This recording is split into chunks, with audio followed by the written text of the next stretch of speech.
Dear students, welcome to Learner's World. In this video, I'm going to talk about questions and answers of the Indian Constitution, defended and interpreted by B.R. Ambedkar, FAUGP, VSc English Science, Framing Values, Literary and Cultural Narratives for Science, third semester, Calcutta University. Previous video, short answer questions are discussed. Answer the following questions in a paragraph. Discuss Ambedkar's view on the role of dissent in the framing of the Indian Constitution. അതായത് അംബേദ്കറുടെ view എന്തായിരുന്നു? Decent means opposition, എതിർപ്പുകൾ ഉണ്ടായിട്ടുണ്ട്. അപ്പോൾ അതിനോടുള്ള കാഴ്ചപ്പാട് എന്തായിരുന്നു അംബേദ്കറുടെ ഈ ഒരു ഇന്ത്യൻ കോൺസ്റ്റിറ്റ്യൂഷൻ, ഇന്ത്യൻ ഭരണഘടന ഫ്രെയിം ചെയ്ത സമയത്ത്? Ambedkar believed right to disagree was very important in democracy. He said that people must have the freedom to express different opinions.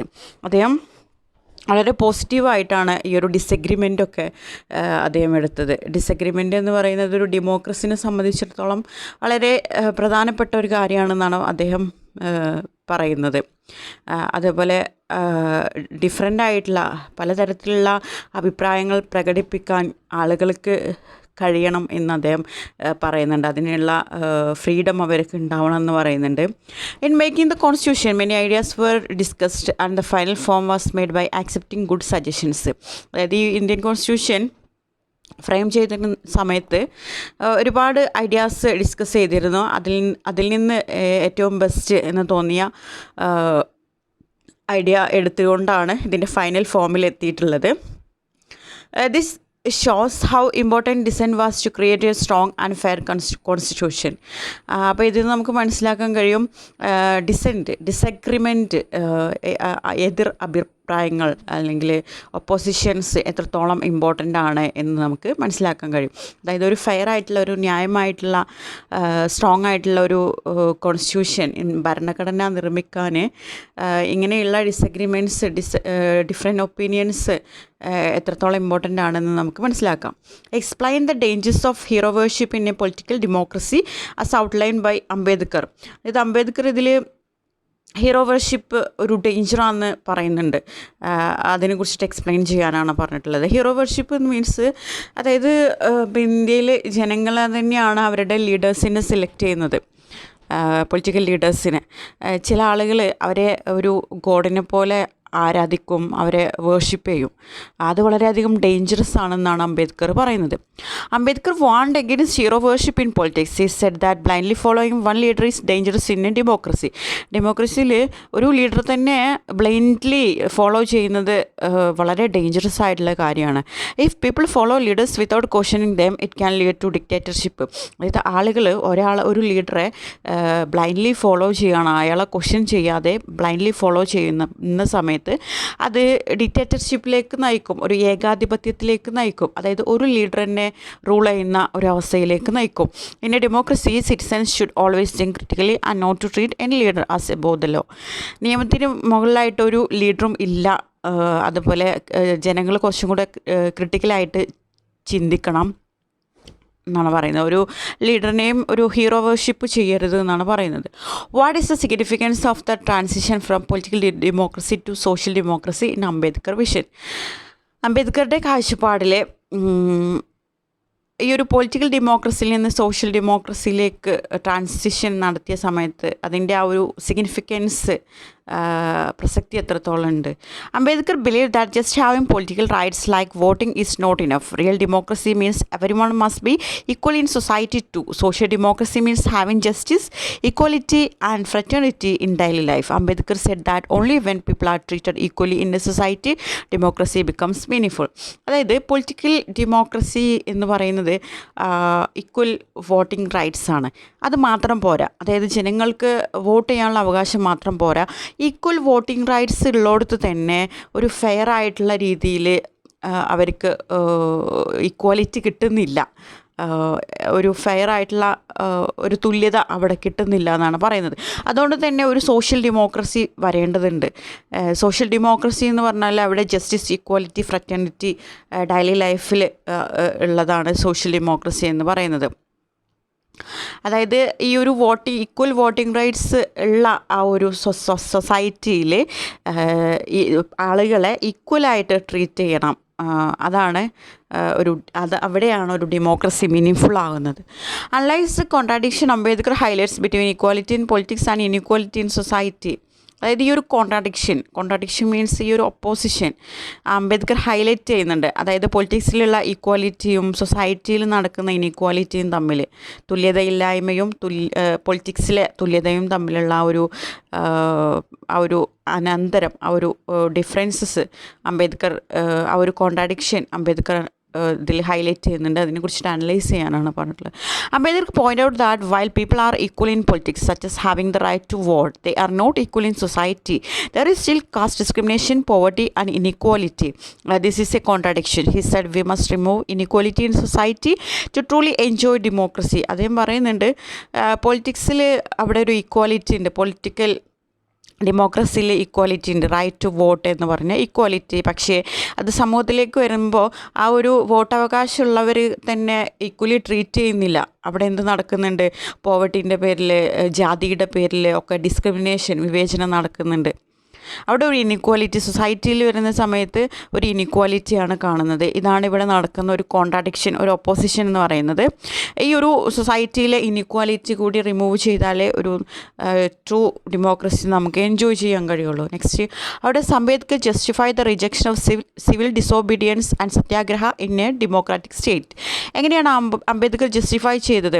അതായത് സിവിൽ ഡിസോബീഡിയൻസ്, സത്യാഗ്രഹ, അതായത് നിയമലംഘനം, സത്യാഗ്രഹ, ഇതൊക്കെ റിജക്റ്റ് ചെയ്യണം എന്ന് അദ്ദേഹം പറയുന്നുണ്ട് ഒരു ഡെമോക്രാറ്റിക് സ്റ്റേറ്റിൽ.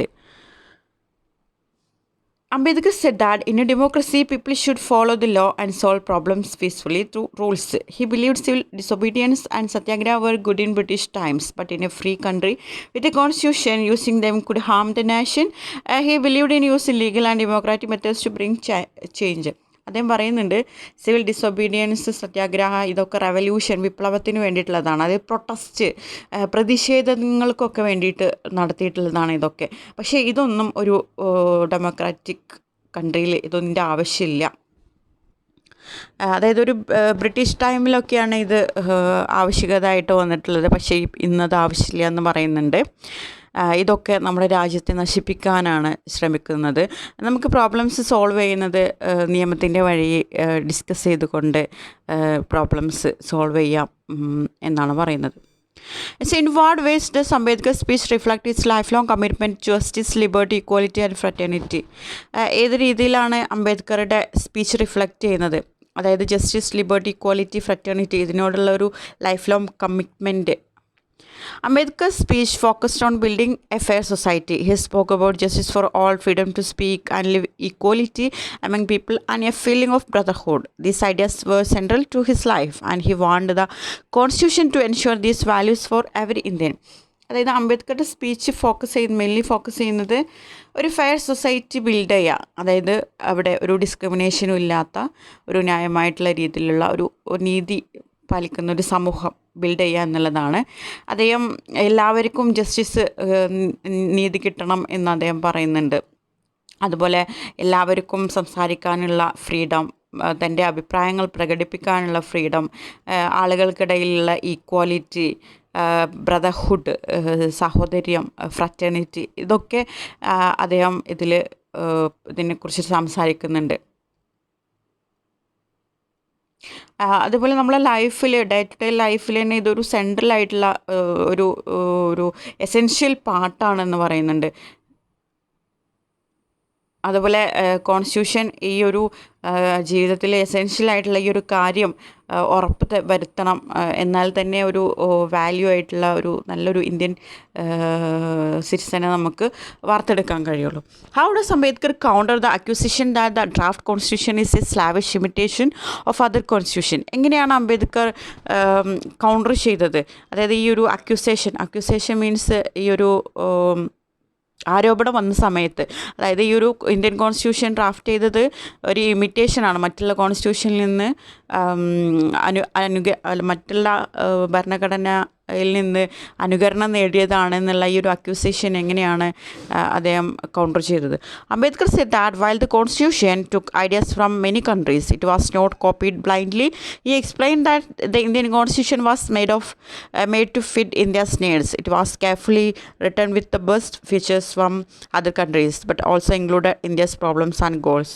അതായത് അംബേദ്കർ പറയുന്നുണ്ട്, ഒരുപാട് രാജ്യത്തിലുള്ള കോൺസ്റ്റിറ്റ്യൂഷൻ്റെ ഐഡിയാസ് അനലൈസ് ചെയ്തിട്ടാണ് ഇതുണ്ടാക്കിയിട്ടുള്ളത്, പക്ഷേ ഒരു ബ്ലൈൻഡ്ലി കോപ്പി ചെയ്തിട്ടില്ല എന്ന് പറയുന്നുണ്ട്. അമേരിക്കൻ എക്സ്പീരിയൻസസ് ഒക്കെ എടുത്ത് നോക്കുന്നുണ്ട്.